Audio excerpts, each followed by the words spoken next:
Some of the best plays that you'll ever see in the NFL didn't even count, completely erased from the game log. We're breaking down the greatest plays on a football field that will never be in the books. Yes, you know the Chiefs are on this list with that whole Kadarius Toney play, but was it the greatest non-play ever? Was it even the greatest non-play ever by the Chiefs? We don't think so. This is the Gridiron. 10. Aaron Rodgers. Aaron Rodgers' resume is filled with eye-popping highlights. Unfortunately, this is one that didn't make the cut. In Week 4 of the 2014 season, the Packers were playing the Bears. In the third quarter, with the ball around the 35-yard line, Rodgers dropped back. He evaded 1, 2, 3 Bears. And then, while getting smacked by the fourth Bear, he launched the ball and hit Davante Adams in the end zone for a touchdown. The way his body twisted when he let go of that thing, incredible. Until we found out there was a penalty, a holding call on one of his offensive linemen. It completely wiped away what could have been Rodgers' best highlight ever. That lineman sure owed Rodgers a drink, or 6. 9. DeAndre Hopkins. Most sane people would agree DeAndre Hopkins is a machine, or an alien, put on this planet just to catch footballs, with style. Like this 50-yard bomb from Fitzpatrick that D-Hop went up for in the air, adjusted his body, and caught one-handed, left-handed at that. No human being should be able to pull this thing in. But it didn't count because there was a flag for illegal formation. And that would be bad enough, but Hopkins had another spectacular one-handed catch against the Dolphins. One-handed and between the legs. His catches sound like dunks in the dunk contest. However, Hopkins got called for offensive pass interference. But look at that catch. They should just ignore that call. The play was too good. 8. Dallas defense. Let's give defenses some love.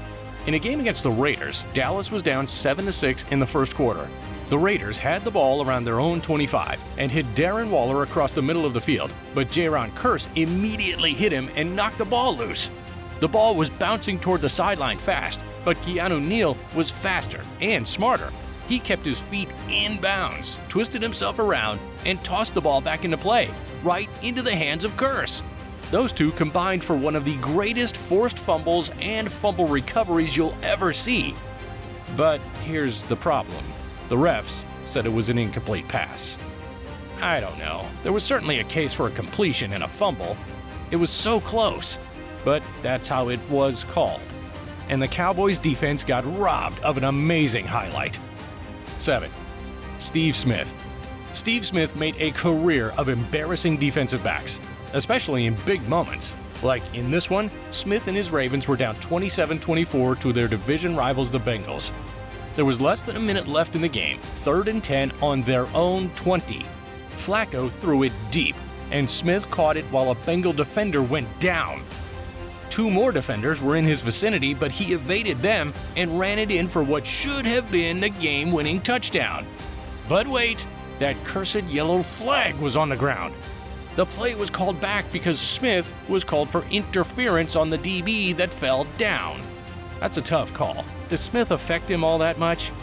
Regardless, the touchdown was called back. Steve Smith still embarrassed the guy, but it wasn't even the worst one in Ravens franchise history. 6. Tarik Cohen.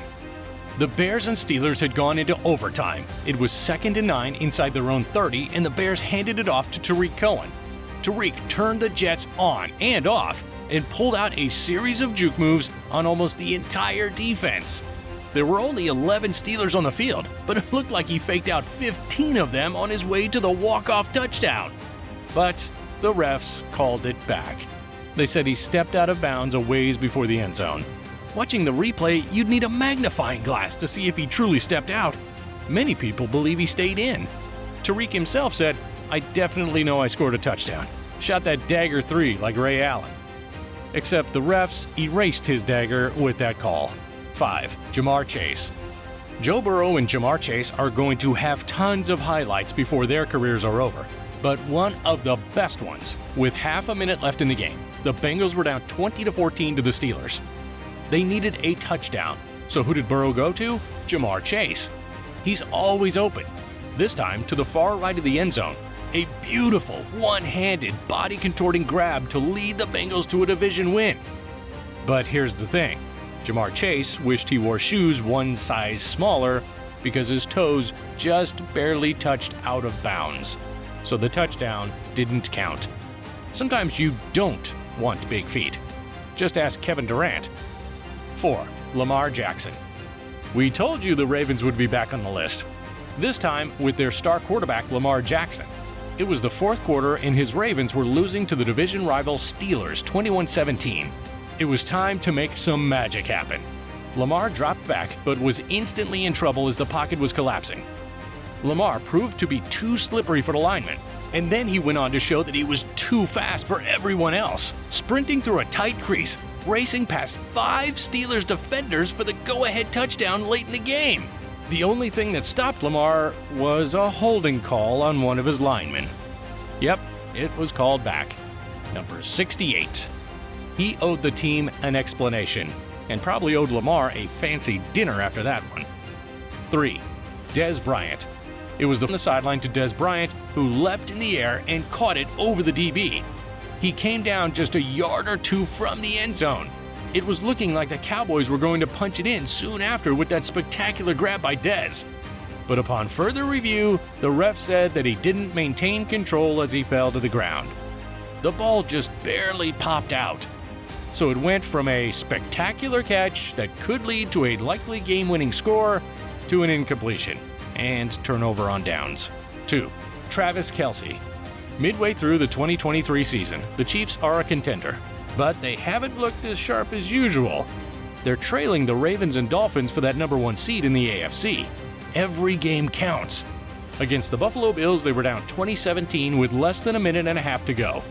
Patrick Mahomes tossed it down the field to Travis Kelce. Kelce made a couple of defenders miss, and then the unthinkable. He was aware enough to see Kadarius Toney trailing him and wide open across the field. With the Bills' defenders bearing down on him, Kelce threw a perfect spiral, barely slipping it past the defender, hitting Toney perfectly, which he then took all the way to the house. The Chiefs were ecstatic. Toney was hyped, until he found out that he lined up offsides, completely negating the play. What would have kept the Chiefs in the race for the number 1 seed and what would have been one of the most special plays in Chiefs history was instead completely wiped off the board. The Chiefs wound up losing to the Bills. But what's crazy is that the Chiefs had an even worse one than this. Number 1. Chiefs defense. Picture this, 2018, before the Chiefs were who they are now. Kansas City hadn't been to a Super Bowl in 49 years. Patrick Mahomes just lit up the NFL in his second year with 50 passing touchdowns. The Chiefs had the number 1 seed in the playoffs. The Patriots had a 3rd and 10. Just a couple more stops for Kansas City and they'd head to the Super Bowl. Brady threw it to Gronk, and because of the defensive line pressure, it was too high for Gronk and bounced off his hands. Charvarius Ward made the heads-up play to run for the ball and intercepted it. That was it. Game over. Except D. Ford pulled the original Kadarius Toney and lined up offsides. On defense, Super Bowl drought continued for another couple years. You could feel the pain of every single one of these plays. Some hurt more than others. But when a fantastic play winds up not counting, you gotta blame someone, right?